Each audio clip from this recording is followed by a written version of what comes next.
અમદાવાદના વસ્ત્રાલ ગામની સીમમાં આવેલી ન્યૂ ગુજરાત ફાયરવર્ક્સમાં ગત તારીખ 18 જુલાઈના રોજ થયેલા ભયાનક બ્લાસ્ટ મામલે કંપની સંચાલકો સામે રામોલ પોલીસ મથકમાં ગુનો નોંધવામાં આવ્યો છે।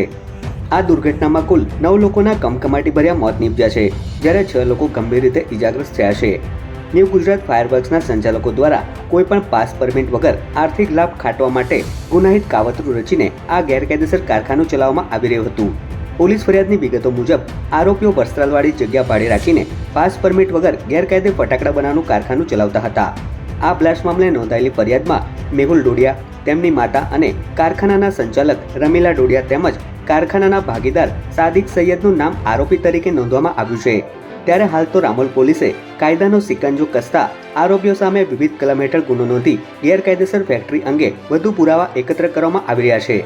અત્રે ઉલ્લેખનીય છે કે મોટી દુર્ઘટના બાદ મોડી રાત્રે પોલીસ તંત્ર જાગ્યું હતું, જેમાં ગ્યાસપુર અને નારોલ વિસ્તારમાં ખેતરમાં ધમધમતી ફટાકડાની વધુ 2 ફેક્ટરીઓ ઝડપાઈ હતી।